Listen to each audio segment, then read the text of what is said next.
예, 오늘 이렇게 함께 예배할 수 있어서 너무 감사하고 주중에 비가 많이 와서 걱정을 많이 했는데 좀 비 피해도 많지만 또 이렇게 모두가 건강한 모습으로 예배할 수 있어서 너무 감사합니다.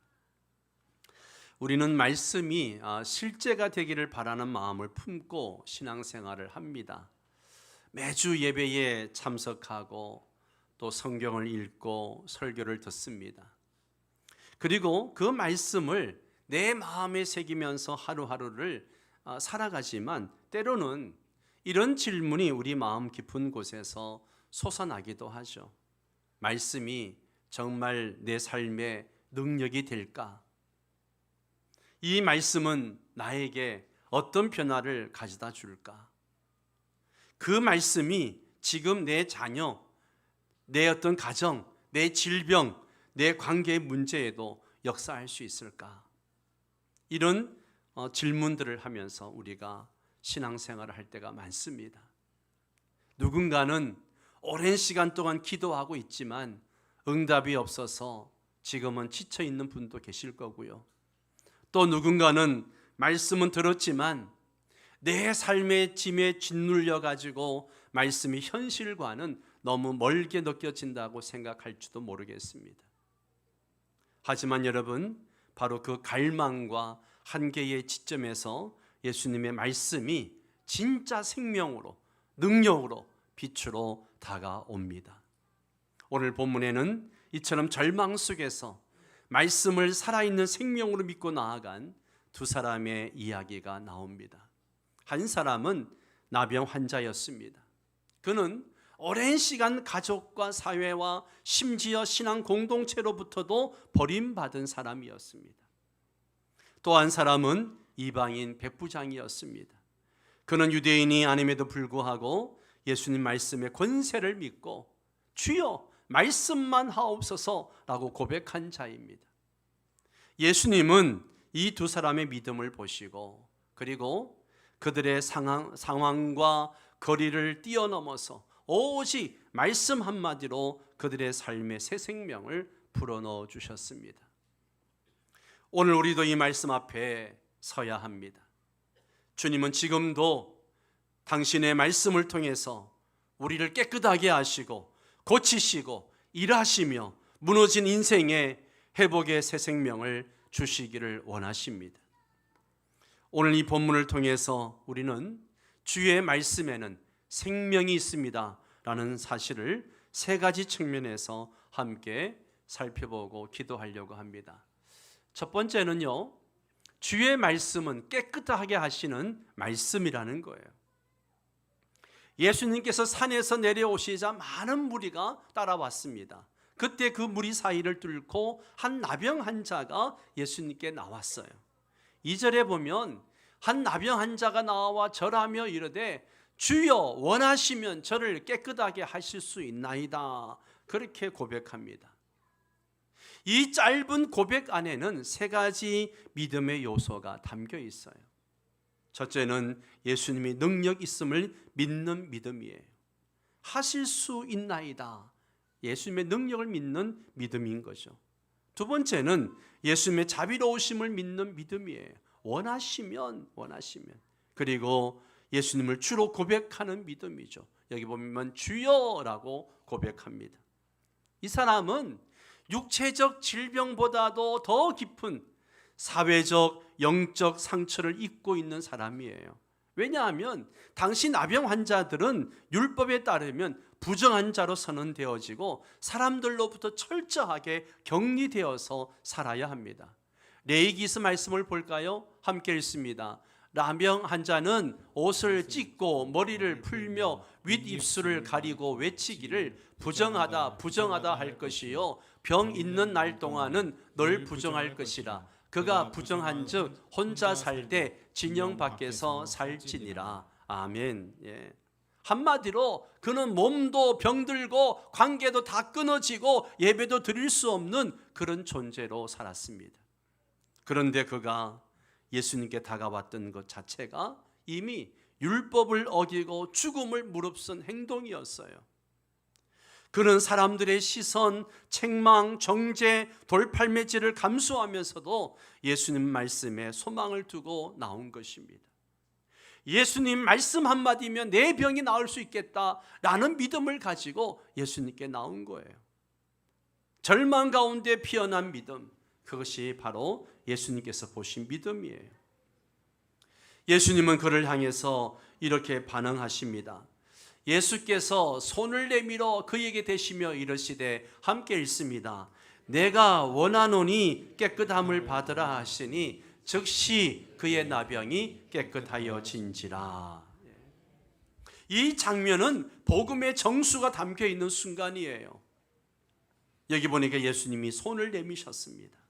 당시 유대인들은 나병 환자에게 가까이 가지 않으려고 했지만 예수님은 의도적으로 손을 내밀어서 그를 만지셨어요.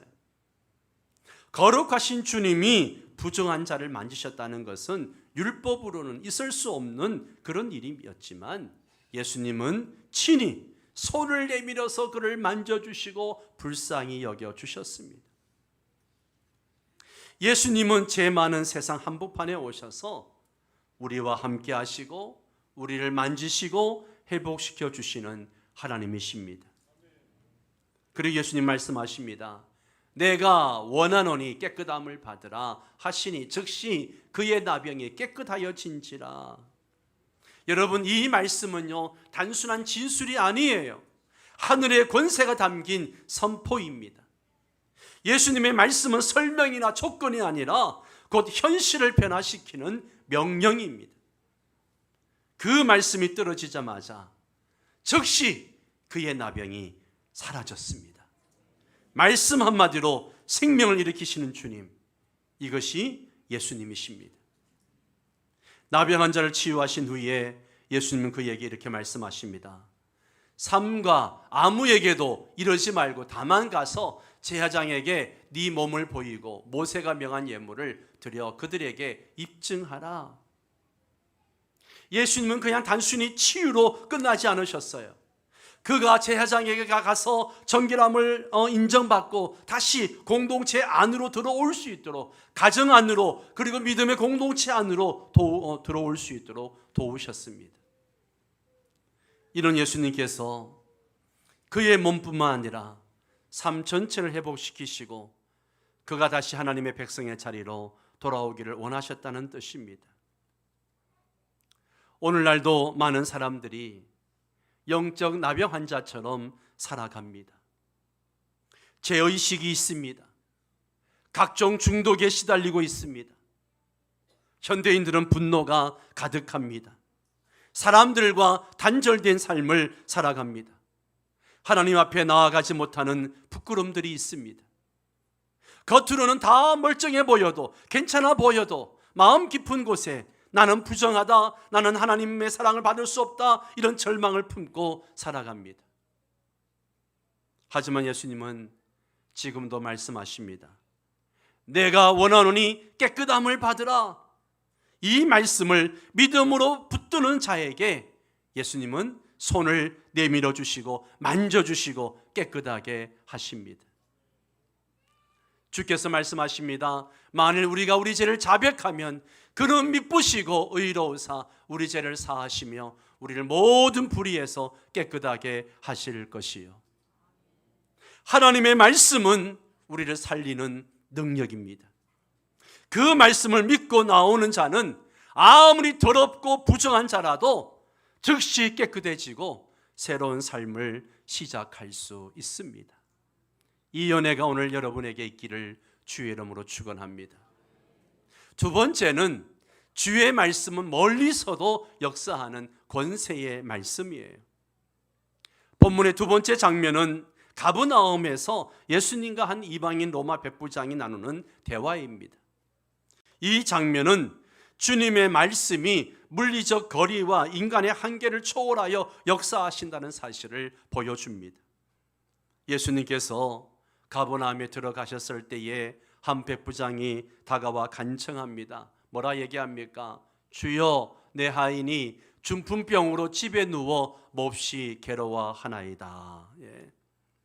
누가복음에 보면 이 하인은 단순한 종이 아니라 백부장이 사랑하고 아끼는 사람이라고 기록되어져 있습니다. 이방인이며 로마 군인이었던 그가 유대인의 랍비이신 예수님 앞에 무릎을 꿇듯이 나와서 겸손하게 간청하는 겁니다. 그 간청에 예수님이 즉시 응답하십니다. 내가 가서 고쳐주리라. 내가 가서 고쳐주리라. 그런데 이 백부장의 대답이 놀랍습니다. 함께 읽을까요?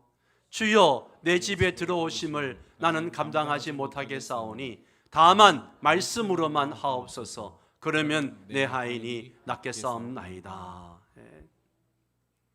그는 예수님께서 굳이 자기 집에 오실 필요가 없습니다. 그렇게 말합니다. 왜일까요? 그 이유는 9절입니다.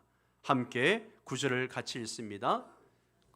나도 남의 수하에 있는 사람이요 내 아래에도 군사가 있으니 이들어 가라 하면 가고 오라 하면 오고 제 정도로 이것을 하라 하면 하나이다. 자신이 말 한마디로 군사들을 그렇게 움직이는 것처럼 예수님의 말씀도 하늘 권세의 명령이기 때문에 그냥 말씀만 하시면 병이 떠나가고 생명이 살아날 것을 그는 믿었다는 거예요. 할렐루야. 여러분, 이것은 단순한 인간적인 존경이 아니라 예수님의 말씀을 하나님의 권세가 있는 말씀으로 인정하는 믿음의 고백입니다. 예수님은요, 이 고백을 들으시고요 감탄하십니다. 10절 함께 읽습니다. 예수께서 들으시고 놀랍게 여겨 따르는 자들에게 이르시되 내가 진실로 너희에게 이르노니 이스라엘 중 아무에게서도 이만한 믿음을 보지 못하였느니라. 예수님께서 놀랍게 여기셨어요. 놀랍게 여겼었어요. 그리고 백부장의 믿음을 칭찬하십니다. 내가 이만한 믿음을 보지 못하였다. 이만한 믿음을 보지 못했다. 말씀을 준비하면서 이 백부장의 믿음이 얼마나 큰 믿음이기를 주님 이렇게 놀랍게 여기실까? 이런 믿음을 내가 가져야 되겠다 하는 생각을 하면서 기도하며 말씀을 준비합니다. 여러분, 예수님은요 항상 우리의 믿음을 보십니다. 아멘. 우리 믿음을 보세요. 믿음으로 나아가는 자를 주님은 받아주십니다. 우리의 믿음이 예수님께 칭찬받는 믿음이 되시기를 바랍니다. 그리고 예수님은 이 사건을 계기로 장차 이루어질 하나님 나라를 선포하십니다. 자, 11절 12절 말씀 함께 읽습니다. 또 너희에게 이르노니 동서로부터 많은 사람이 이르러 아브라함과 이삭과 야곱과 함께 천국에 앉으려니와 그 나라의 본 자손들은 바깥 어두운 데 쫓겨나가 거기서 울며 이를 갈게 되리라. 아멘. 여러분, 이 말씀은요 하나님의 나라의 백성은요 어떤 혈통이나 종교적 형식이 아니라 예수님의 말씀을 믿는 믿음으로 들어가는 것임을 분명히 하신 겁니다. 그리고 예수님은 마지막으로 이렇게 말씀하십니다. 13절 함께 읽습니다. 가라, 내 믿은 대로 될지어다 하시니 그 즉시 하인이 나으니라. 아멘, 아멘. 백부장은 예수님을 직접 집에 초청하지 않았고 예수님의 어떤 손길이나 어떤 치료 의식도 없었으며 오직 예수님의 말씀 한마디를 믿었을 뿐이었습니다. 그 믿음을 따라 말씀이 떨어진 그 순간에 멀리 떨어져 있는 자기 집에 있는 하인이 즉시 살아난 것입니다. 말씀이 생명입니다. 말씀이 능력입니다. 어느 시골 교회에 한 믿음 좋은 어머니가 있었습니다. 그의 아들이 이제 대학을 지방에서 졸업하고 서울로 올라갔어요. 근데 서울로 가더니만 신앙을 다 버리고 그냥 방탕한 삶을 살아갑니다.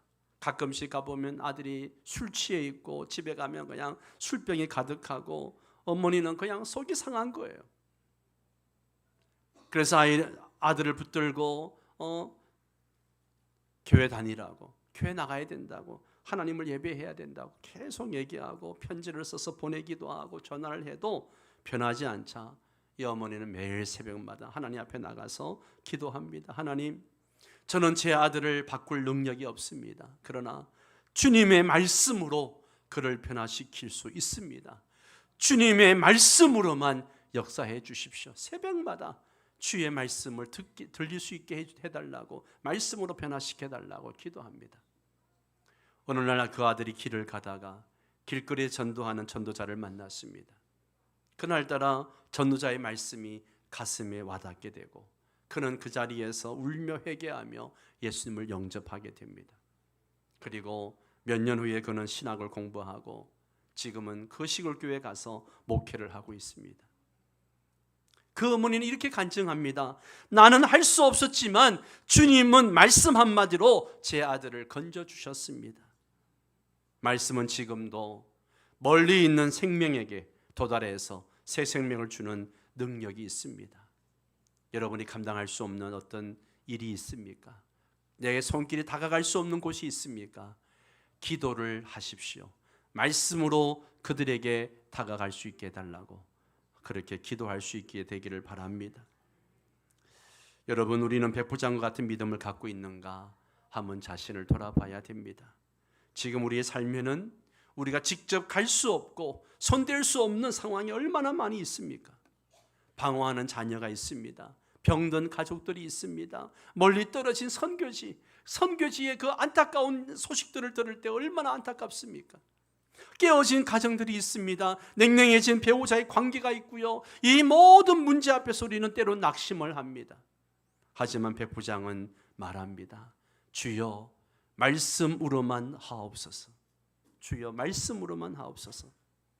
하나님의 말씀은 시간도 거리도 상황도 초월합니다. 하나님의 말씀은 그 자리에서 역사합니다. 하나님의 말씀은 믿는 자에게 능력이 되는 줄 믿습니다. 히브리서 4장 12절 말씀 보세요. 함께 읽습니다. 하나님의 말씀은 살아있고 활력이 있어 좌우의 날선 어떤 검보다도 예리하여 혼과 영과 및 관절과 골수를 찔러 쪼개기까지 하며 또 마음의 생각과 뜻을 판단하나니. 하나님의 말씀은 살아있습니다. 말씀은 죽은 심령을 살립니다. 다친 마음을 여는 능력이 있습니다. 오늘 그 말씀을 믿음으로 붙드시는 성도 여러분 되시기를 바랍니다. 여러분 혹시 지금 기도를 멈추고 계십니까? 포기한 가족이 있습니까? 아무리 말해도 소용없다는 그런 절망 속에 있지는 않습니까? 오늘 이 말씀을 통해 다시 백부장의 믿음을 회복합시다. 그리고 이렇게 고백하십시오. 주여 말씀으로만 하옵소서. 그러면 내 자녀가, 내 가정이, 내 영혼이 살아나리이다. 여러분 믿음의 기도는요, 말씀을 움직이고 말씀은 생명을 움직입니다. 주의 말씀은 멀리 있는 곳에서도 지금도 역사하시는 살아있는 권세의 말씀입니다. 마지막 세 번째, 주의 말씀은요, 믿는 자에게 생명을 줍니다. 말씀의 권세는 누구에게나 동일하게 주어지는 거예요. 그러나 말씀을 생명으로 경험하는 사람은 누구인가? 그 말씀을 믿는 자입니다. 아멘. 그 말씀을 믿는 자가 그 말씀의 생명을 경험하는 거예요. 오늘 본문 속에 등장하는 두 사람, 나병 환자와 백부장은 공통점이 있어요. 그들은 모두 절박한 상황 속에서 예수님의 말씀을 믿고 나아갔습니다. 그리고 그 믿음으로 예수님 말씀 앞에 반응을 했다는 거예요. 나병 환자는 말씀에 희망을 두고 믿음으로 나아간 사람이에요. 그는 율법에 따르면 무리 속에 있을 수도 예배할 수도 없는 존재였습니다. 그러나 그는 무리를 뚫고 목숨을 걸고 예수님께 나아가 고백합니다. 주여 원하시면 저를 깨끗하게 하실 수 있나이다. 그는 자신이 말씀 앞에 나아갈 자격이 없다는 사실을 알고 있었지만 예수님의 말씀에는 자기를 회복시킬 생명의 능력이 있음을 믿었습니다. 그 믿음에 예수님께서 말씀하십니다. 내가 원하노니 깨끗함을 받으라 하시니 즉시 그 나병이 깨끗하여졌니라. 믿음은요, 주님의 능력에 나의 삶을 거는 행위입니다. 믿음은 주의 말씀에 아멘으로 반응하는 용기인 줄 믿습니다. 두 번째는 백부장은 말씀의 본질을 이해하고 신뢰하는 사람이었어요. 백부장은 유대인도 아니고 예수님의 제자도 아니었지만 예수님의 말씀의 권세를 누구보다 분명하게 믿었습니다. 그는 이렇게 말합니다. 주여 말씀으로만 하옵소서. 그럼 내 하인이 낫겠사옵나이다. 그 믿음을 보시고 예수님은 네 믿음대로 될지어다. 마가복음에는요, 믿는 자에게는 능히 하지 못할 일이 없느니라 그랬습니다. 믿음은 단지 생각이나 동의가 아니에요. 믿음은 주의 말씀 앞에 나를 내어놓는 태도이고 그 말씀에 모든 것을 거는 결단입니다. 사랑하는 성도 여러분, 지금 여러분은 말씀을 어떻게 대하고 있습니까? 말씀을 어떻게 대하고 있나요? 그냥 하나의 정보로만 듣고 있지는 않습니까? 한번 자신을 생각해 보십시오. 나는 말씀을 생명으로 믿고 있는가? 나병 환자 백부장처럼 생명으로 믿고 있는가? 두 번째, 내 가정, 내 질병, 내 자녀, 내 문제 앞에 나는 말씀을 가지고 나아가고 있는가? 그 말씀, 그런 문제들 앞에 말씀을 가지고 나아가고 있는가? 세 번째, 하나님의 말씀이 정말 나를 바꿀 수 있다고 믿는가? 말씀은 모든 사람에게 주어지지만 믿는 자에게만 생명이 됩니다. 히브리서 4장 12절에 이런 말씀이 있습니다. 한번 같이 읽을까요? 시작. 그들과 같이 우리도 복음 전함을 받은 자이나 들은 바 그 말씀이 그들에게 유익하지 못한 것은 듣는 자가 믿음과 결부시키지 아니함이라. 아멘. 여기 말씀을 보면 우리도 복음 전함을 받은 자입니다. 우리도 복음을 받았어요.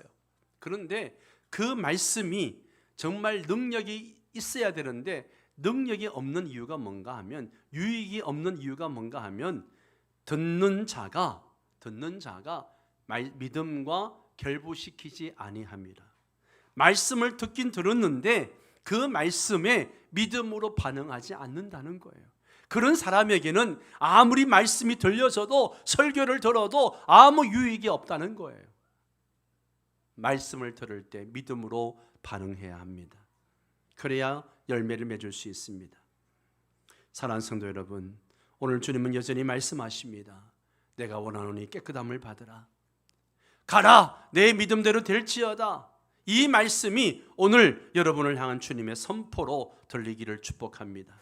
그리고 이제는 이렇게 결단합시다. 주님, 저는 주님의 말씀을 생명으로 믿습니다.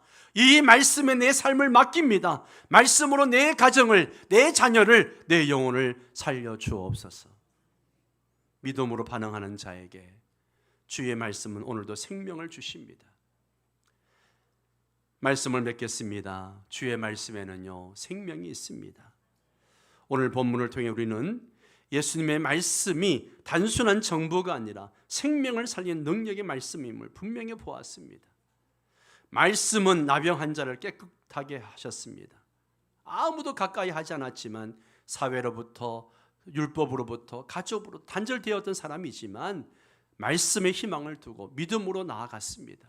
그럴 때 주님 한마디, 내가 원하노니 깨끗함을 받으라. 그 즉시 깨끗해졌다라고 이야기합니다. 말씀은 멀리 있는 백부장의 하인도 살리셨습니다. 말씀으로만 하옵소서. 그 믿음을 보시고 주님은 그 믿음대로 하인의 병을 고쳐주셨습니다. 그리고 이 두 사람 모두의 공통점은 믿음이었다는 것이죠. 예수님의 말씀이 그들의 삶에 생명이 되었던 이유는 그들이 단지 말씀을 들은 것이 아니라 말씀을 믿었기 때문입니다. 그 믿음에 주님이 응답하신 거예요. 오늘 우리도 동일한 말씀 앞에 서 있습니다. 우리 각자에게도 해결되지 않은 삶의 문제가 있어요. 고통 중에 있는 자녀, 그리고 무너진 가정들, 반복되는 죄의 굴레, 병상에 신음하는 가족들, 끊어진 인간관계, 냉담한 영혼들, 이 모든 상황 가운데 주님은 말씀하십니다. 내가 원하노니 깨끗함을 받아라. 가라, 내 믿음대로 될지어다. 문제는 그 말씀이 지금 내게 들리고 있는가, 그리고 그 말씀을 나는 믿고 있는가 하는 것입니다.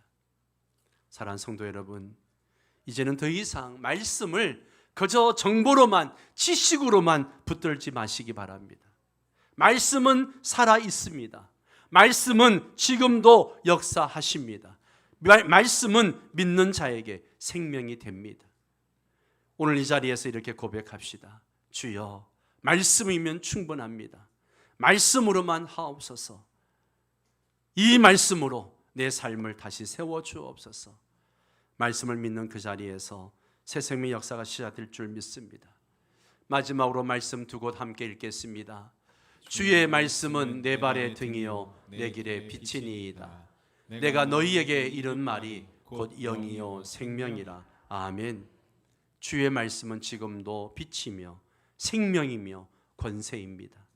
믿음으로 이 말씀을 붙들고 살아가는 그런 성도 여러분 되시기를 주의 이름으로 축원합니다. 다 함께 일어나셔서 말씀 앞에서 함께 찬양하도록 하겠습니다.